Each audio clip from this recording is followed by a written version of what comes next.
In the light of its upcoming re-release from Criterion, like, has your opinion on Eyes Wide Shut changed at all? Because I remember you said in, I think, 2019, you were on the radio and you said you hated it, and you said it was the worst Kubrick film. And kind of by an extension of that, I remember I saw your Kermode Uncut thing on Blue Velvet, and you said the first time you saw it, you absolutely hated it. Kind of, how often does your opinion change, and how do you kind of, not come to terms with, but how do you kind of deal with the fact that a film that you maybe trashed or loved, you now love or hate? Okay. Well, the Eyes Wide Shut debate is an interesting one. I've just written a book about film music, and there's a chapter in that book, a section about the score for Eyes Wide Shut. The difference between Eyes Wide Shut and Blue Velvet is this. When I saw Blue Velvet, and I was in Manchester, it was Corner House, it was the 80s. It was a kind of very politically febrile time. James Anderton was the chief constable. He was the lunatic that talked to God and thought that, AIDS was God's vengeance on gay people. I mean, it was a mad time, minor straight, all that. There was a lot of politics in the air. And I remember going to see Blue Velvet and just being horrified. I mean, absolutely horrified by it, and thinking, like so horrified that I walked out, which I never do. Never walk out of films unless they've got cruelty to animals or, Danny died. Anyway, and so it really hit me wrong. And then I spoke to a lot of people who said, no, you need to go back and see it. You need to go back and see it. And I went back to see it, and the next time I saw it, it was a revelation. It was like, yeah. But the thing is, it had provoked a really strong reaction. And there are films that you can love and films that you can hate, but the really interesting ones are the ones that you can love and hate at the same time. And I still feel that, I think Blue Velvet is a masterpiece, but I can't say it's an easy watch. I find that stuff really disturbing. And I think if you don't find it disturbing, there's something wrong with you. As far as Eyes Wide Shut is concerned, I just went, really? Because the whole thing was, there's Stanley Kubrick's made this really edgy, it's about sex, and it's about, is it? He wanders around for ages to get to, the greatest orgy in New York. And then he spectacularly fails to get laid despite saying the word fidelio to a man dressed as a chicken. It's just like, you go, have you been out recently? And of course, the thing is that Kubrick hadn't been out recently. Now, I know people who have mounted really strong defenses of Eyes Wide Shut, saying, well, Trom Novel, blah, blah, blah, it's all about this, that, and the other. I have watched it again recently because we were doing the thing about the score, and I think the score by Jocelyn Pook is amazing. I think there's some other pieces that Kubrick uses which are not so great, but the Jocelyn Pook stuff is great. I think it's a bad film. I just don't think it's very good. I think one of the reasons I don't think it's very good is at the time that I was watching it, my wife was writing a book about erotic thrillers. She wrote the book, the definitive book about erotic thrillers in cinema. And so, anyone who'd been watching straight to video stuff, we're going, hang about a minute. I've watched movies by Greg Dark that do all of this in 90 minutes. And I don't know why you think this is such a big, mature thing to be doing. And then, of course, there was this very infantile thing in America that they demanded cuts because they had to have an R rating. So we was, oh God, it's so shocking it had to be cut. No, it's so shocking because in America, a child can see an R-rated film. So, so I stand by my initial reaction to Eyes Wide Shut, which is, ugh. But I know people who really like it, and I know people who have found, great value in the showmanship of it. I think the biggest problem with Eyes Wide Shut is it is a perfect example of what happens if you say to a director, you can have as much money as you want, you can take as long as you want, you can edit it for as long as you want, and at the end of the day, if you don't like it, we won't release it. So it's like total freedom, and what happens? You end up filming Tom Cruise walking through a door 97 times because you can't make any decision because you've got all the time in the world. There are so many examples of you give somebody every freedom and they just go mad. And Megalopolis. Yeah. Yeah. But so they are different. I change my opinions about films quite a lot, but I have seen Eyes Wide Shut, and I stand by them. Terrible pun. What's your view on it then? I've seen it a few times, and I see it as like kind of a quite good double feature with Blue Velvet, because it is a guy who is not innocent but reasonably pure, who gets, I mean, Tom Cruise is a horrible person in it, but he gets sucked into something he's way in over his head, and kind of, you know, the relationship between sex and, you know, just the darkness that lies underneath the surface. But Blue Velvet is better in nearly every way. I do think the score is, for Eyes Wide Shut, the bit with the mask ball, I think the name of the song. Yeah, well, that's the Justin Pook, you know, backwards priest thing, yeah.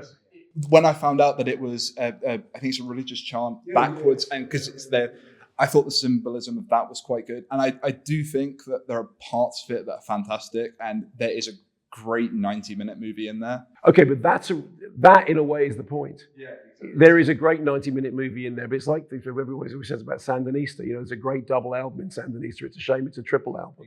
Exactly. I just think like there are moments. I think the bit where Tom Cruise kind of realizes he's being followed is fantastic. I do like. I like a lot of the start. I like the party at the beginning. That's the best thing. The whole, you know, following them up the step. That whole sequence. That's the best thing. That should have been the film.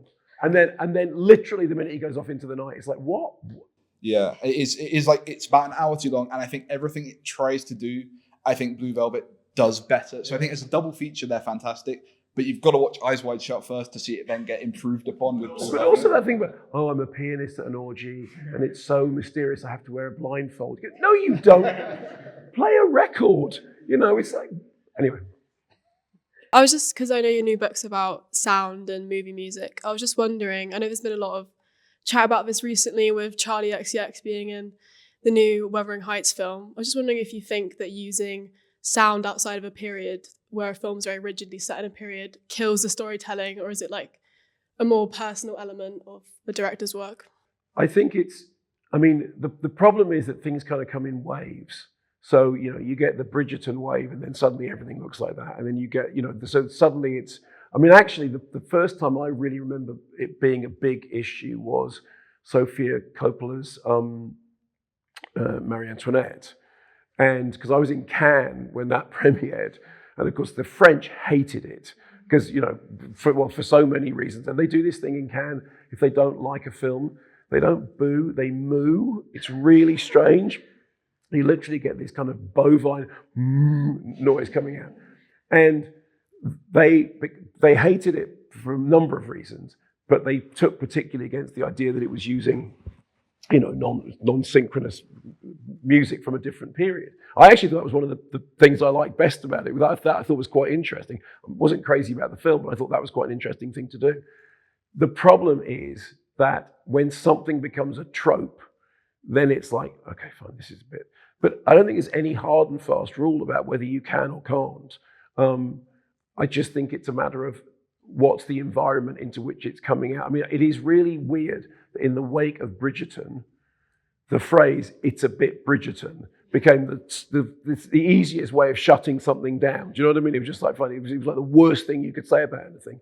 But I mean, I think there's plenty of examples of people using anachronistic music and it being interesting. And I think there's plenty of examples of them using it because they saw it in another film and they thought it might work. There isn't any hard and fast rule. I mean, do you find it a problem when you see it? No, I don't. I think it really depends on the aim of the story. Like if you're really trying to recreate a period, say like Pride and Prejudice, the 2005 one, for example, I think if that had any music that didn't sort of fit into the aesthetic of the period, that would be a bit odd. Yeah. But I do think certain things, like I remember Queer, I think was like released last year, Luca Guadagnino's film. He was using Nirvana, Come As You Are in one of the scenes, and I thought that was like a brilliant way to use different sounds. I mean, the Stanley Kubrick comparison is Barry Lyndon. So in the case of Barry Lyndon, it's like being Stanley Kubrick. It's like every single thing about this film will be period, including the instruments that they are playing that music on. And that Chieftain score is amazing. It is really brilliant, but it's like everything will sound like you are literally living in this period. Okay, that's fine. But it is, I mean, I actually think Queer is a very good example because I did an onstage with Daniel Craig about it, and I loved that film. I thought he was really good in it. But there are some smart music choices in that. And Luca Guadagnino can make smart music choices, and he can make really dumb music choices as well. And so, yeah, I think that it does work. That's an example of it. It does, but you have to do it because it works in that particular moment, not because you saw somebody else do it. Yeah, also because Queer is like a reconstruction of that novel anyways, because there wasn't an ending. So I feel like that kind of works with the whole, like, you're creating a new narrative about things. Yeah. No, sure. so there isn't a rule, but you just need to be careful about what the audience are thinking when it happens. If it takes them out of it, then it's a problem.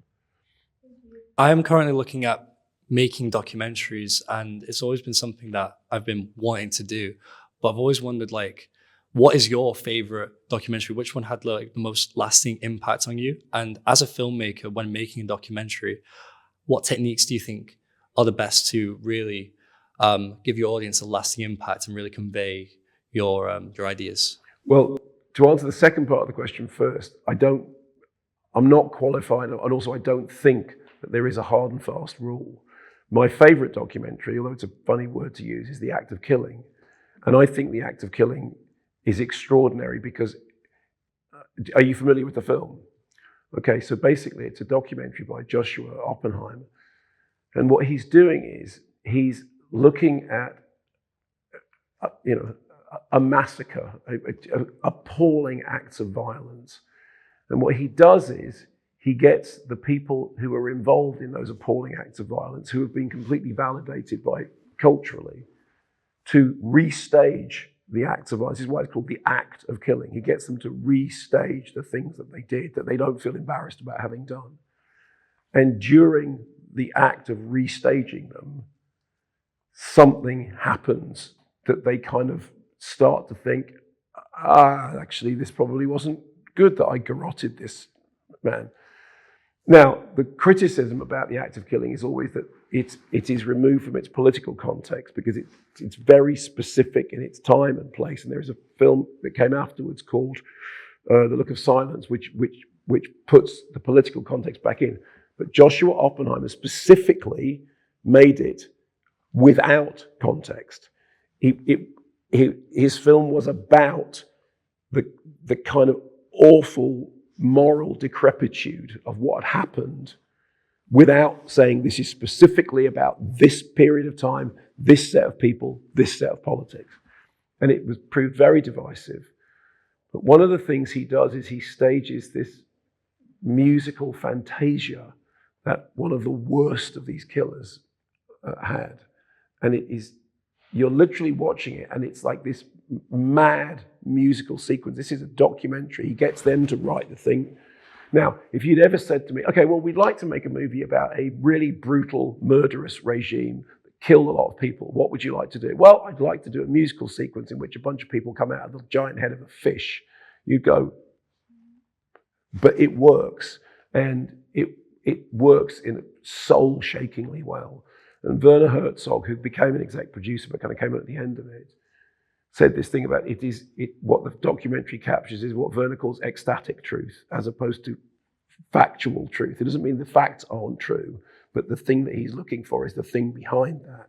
And I think if you look at Herzog's work, and there is a lot of Herzog in The Act of Killing, obviously Josh Hoffman has been influenced by him. There's two different things. There's the factual, truthful, investigative story, and then there's the ecstatic truth behind that, which is what does it actually mean? And I can't tell you how to get there. What I can tell you is if you watch the films of Werner Herzog, if you watch Act of Killing, they will at least, they're kind of a sort of instruction that there isn't a roadmap, but you have to go beyond just the actual facts. Not that you have to ignore the facts, but you have to be able to look beyond the facts to what's the actual story behind it.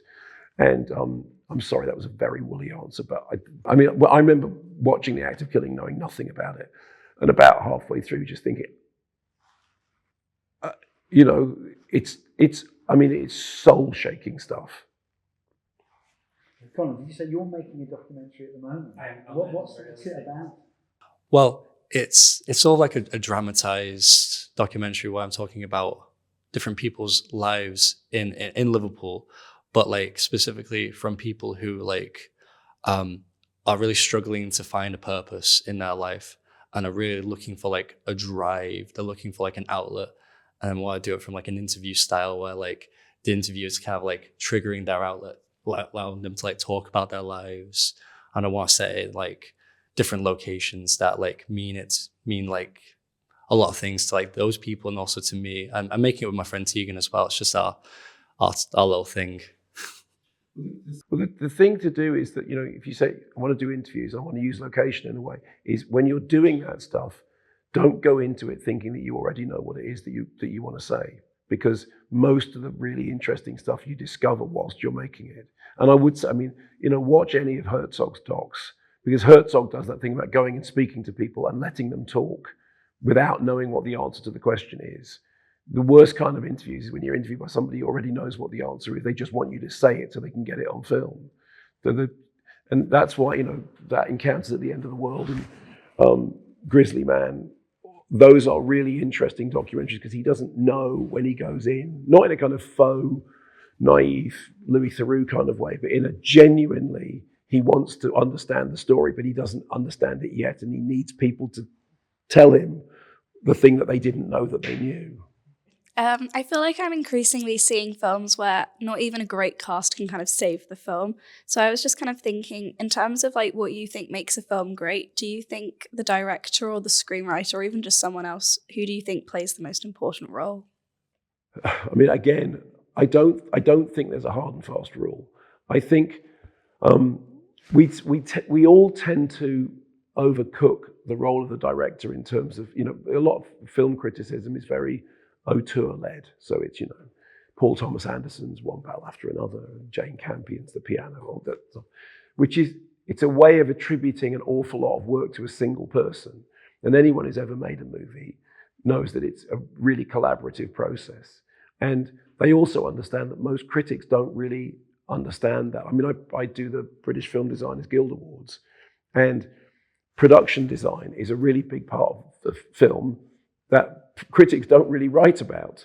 They go, so-and-so's movie and the script does this, and this performance does this, and the camera does this, But what they're not saying is, I bought into the film because the production design was amazing. Actually, Eyes Wide Shut is a perfect example of, if you bought into it, that's because they've got really good production designers.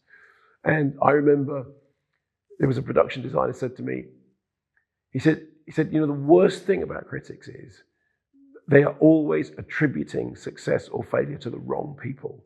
So he said, for example, I read a review of yours, of mine, in which you talked about how the cinematographer had painted the screen in, greens and browns, and autumnal greens and browns. And he says, I remember reading that after I was the person who painted the fucking set in the greens and browns, and the cinematographer took a picture of it. And so that thing about attribution of where success lies is really complicated. It's easier often to attribute failure. Like you can say, this was directed by somebody who couldn't direct traffic, or this would have been okay, but the central performance is so flat that the film can't get over it, or there are interesting ideas in this, but the script just doesn't work, or the music choices were clunky. But when something does work, 90% of the time it works because there's a strange alchemy. There's a phrase that filmmakers use all the time, which is the movie gods. The movie gods kind of put the things together and these elements come together.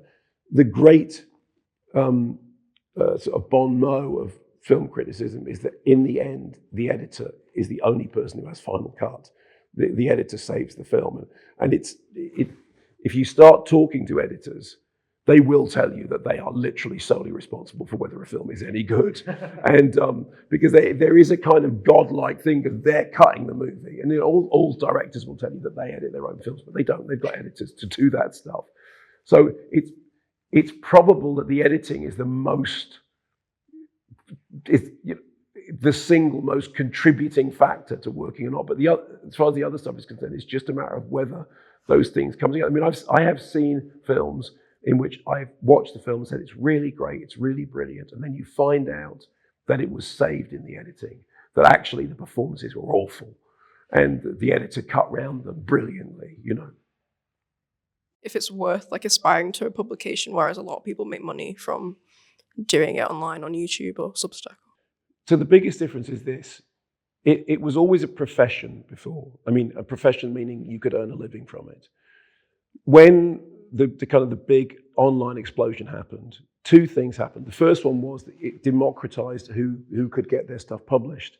It, however, also created a problem with getting paid for your work because, it's a simple kind of rules of economics. If you've got a limited labor force, you're paying them fine. If you've got an unlimited labor force, wages go down. There's a couple of organizations that have tried to deal with this over the while, kind of critics unions and things, getting people to agree to not write for free. Now, if you have your own website and you are writing for yourself, that is one thing. If you are writing for somebody else who has a website, and that website is, most websites are, they're built to at least pay for themselves, they should be paying you. A lot of places will tell you, we don't pay, but it's to do with the exposure. Okay, the exposure is good for you. It is, but industrially it's not good because it does turn something that was a profession into something that can potentially be a hobby. I don't mean that to be derogatory about the quality of the writing or the quality of the analysis. It's just market forces. So I think that the good side of it is that there are some writers who have come through from writing online who may never have got into the often very barricaded publishing world. The problem is it has changed the way that the market works. And the thing I say to everybody starting out is you have to value your own work. And if you write for somebody else, you have to get paid. And it doesn't really matter how little you get paid. You have to get paid because it's kind of a principle. Writing on your own website is one thing. When you're doing it for somebody, if you're in a co-op or something, that's a different thing. But if you are writing for somebody else, that's their website. Just think twice before just thinking this is good for my profile. But as far as the diversity of opinion is concerned, of course that's a good thing. Of course, lots of voices is a good thing. It does, however, raise the question of you have to ask where the voices are coming from. So, I always say, if somebody said to you, I keep stressing this, I can only really talk about film criticism because I've got a very narrow field of experience. Somebody says to you, this is the best film I saw all year. Your first question should be, what else have you seen?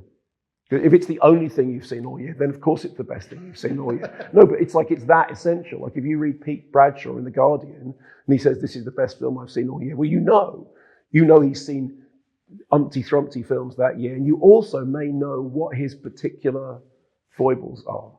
But if Sheena from Pudsey on Twitter says, this is the best movie I've seen all year, well, great, I'm thrilled. But I don't know Sheena from Pudsey. But there is brilliant online writing, but you need to get paid for it.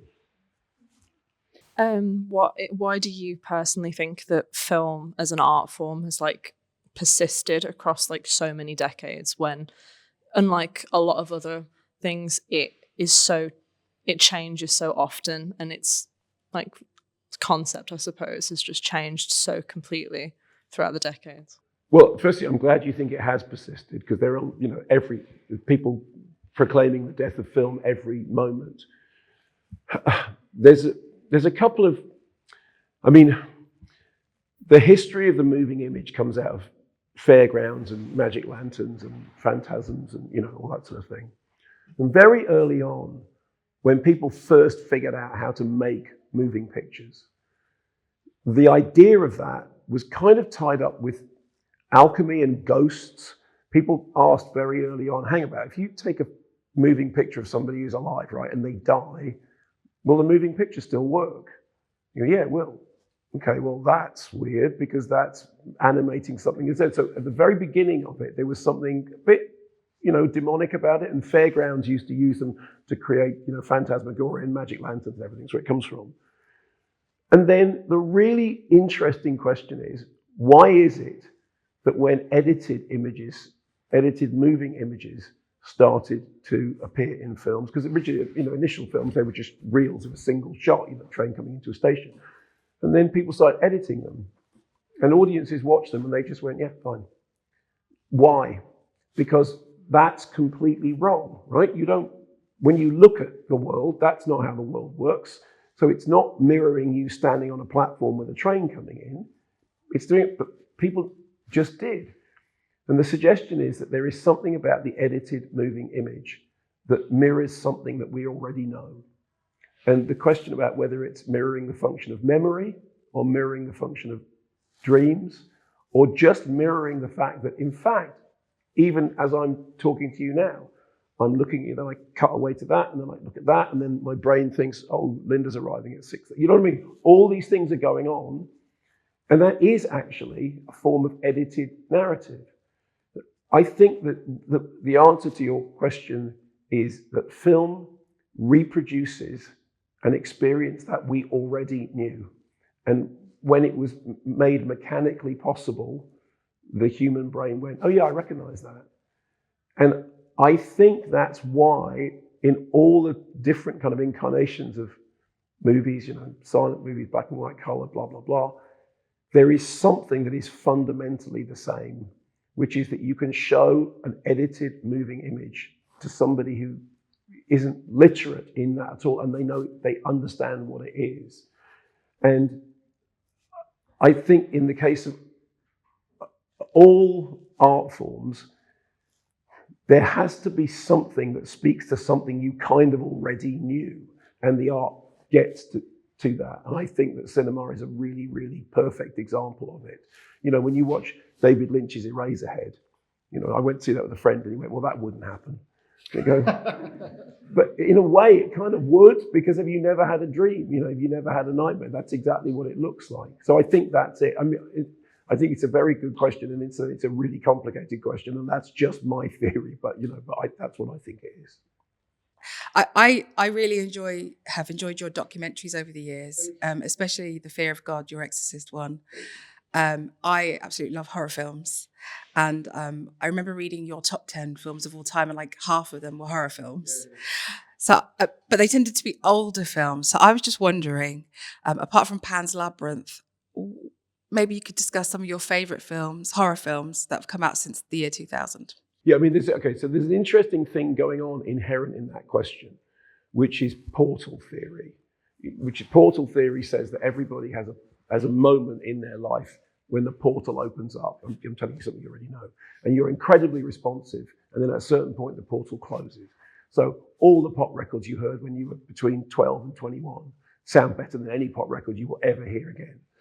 And the trick is to keep the portal open, right? And to not close it. But the thing is, it cannot be coincidental that my favorite movie of all time came out when I was 10, 11, and it would be ridiculous to pretend that it isn't. However, the thing with horror is, and if you're a horror fan, you'll understand this. You either do get horror or you don't. It either speaks to you or it doesn't. And when people say, well, why do you like horror films? You say, well, why do you like opera? I mean, I don't understand opera, but I think it's probably brilliant. I don't get it. I love dance, but I have no idea what it's about. But I don't tell people that they're evil or bad for liking it. There's no part of me that thinks that they're going to be corrupted by it. So as far as the horror thing is concerned, it's been a constant all the way through my life. So like recently, seeing something like Weapons thrilled me because I had no idea where it was going. And I thought, this reminds me of when I would go to the cinema when I was 14 or 15 to go and see, go and see X-rated movies, but stand up above the counter. And you didn't know where it was going. And you were like, oh, wow, this, I remember seeing it, It's Alive. I had no idea what that film was up to. It was absolutely mad. And then a bunch of Italian horror movies, like the Giallo things that we didn't know what was going on. So watching Weapons was great. I think that Julia Ducournau's films are brilliant. I mean, whether or not you call Raw a horror movie, I mean, I think it is. I think it's a cannibal movie, but it's a brilliant coming of age movie. And I also think Titan is the same thing. I think that there have been some really, there's a horror movie called Amulet, which Sarah Anglis did the score for, which is terrifically well done. I mean, the interesting thing at the moment is an awful lot of really good horror films being made by women. Women have always been a very big part of horror. I mean, it is interesting that, horror gets tarred with this kind of, it's all slasher movies, which it isn't. It absolutely isn't. And the genre has provided an outlet for upcoming women filmmakers to make a feature, because a horror movie will probably make its money back. If you don't spend very much money, if it's genre, it will make its money back. So You know, I think Girl Walks Home Alone at Night is brilliant. And then people would go, oh, that's not horror, is it? It's elevated horror, which is a term that makes me want to kill people. Because it's just like, I hate all that. You go, it's elevated horror. You go, no, because that's a way of saying, well, horror is rubbish, but this is elevated horror. You know, no, that's horror, that's what it is. And I think it is really fascinating that so much of the best work in horror at the moment is being done by women filmmakers, because it is a way in. It's a way that you can make a film and talk about interesting stuff and talk about stuff that's really deep, but not lose your shirt over it, because it's a horror movie. It will make its money back if it doesn't cost too much. And I think my portal is still open, but I'm not entirely sure.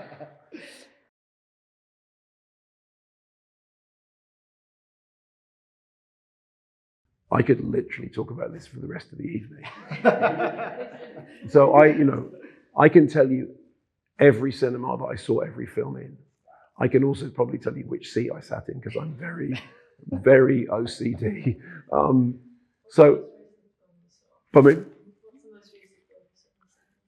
In the cinema rather than the screening room. So I saw Rose of Nevada, which is the new Mark Jenkins film. I saw it in the Newlyn Filmhouse, which is my favorite. I live in Mousehole in Cornwall. And the Newlyn Filmhouse was a fish processing factory, and then it got shut down. And then they used it for a while as an art gallery. And then I met these two people who said, oh yeah, we're going to turn it into a cinema. And I said, okay, great. What experience have you got? They went, none at all. And I thought, gee, really? And then they turned it into this amazing art cinema, 2 screens, fantastic cafe, really just lovely. So I love that. That's probably at the moment one of my favorites. There's another place in Cornwall called the Plaza in Truro, which prides itself on still being able to project 35mm. And we used to do film nights there showing old prints. I pretty much grew up in a cinema in East Finchley that used to be called the Rex, is now called the Phoenix, which is one of the longest running cinemas in the UK. It's absolutely brilliant. There was a fantastic cinema in Birmingham called the Electric, which sadly no longer exists. You've got, you've got good cinemas here, but the one that I've got really good memories of, and I'm really sorry about this, it was either the Odeon or the ABC on the corner, which is where I saw An Officer and a Gentleman, because it wasn't on in Manchester, and I got a train here, and I love Richard Gere, and I love that movie, and every time I walked past that cinema, it was a boggy mainstream cinema with 3 screens, and it's not there anymore. It was literally as you come out of Lime Street, and it was on the left, and I literally went to it because I wanted to see An Officer and a Gentleman. So that's the way I remember films, is where was I? So if any film that I've talked about, I can tell you pretty much where I saw it. And because I think that the whole thing about going to the cinema is like you, I fell in love with it because I loved the cinema. My mum took me to see Krakatoa, East of Java. It's a silly adventure movie, but we went to see it in the Odeon in Barnet, and I just wanted to live in the Odeon in Barnet after that, because it was like all this stuff happened in this place. And then, the classic in Hendon, which is where I didn't see The Exorcist because I was too young, but I saw nuns standing outside sprinkling holy water on people who were going in to see it in Screen 1, the Corner House in Manchester where I walked out of Blue Velvet. There's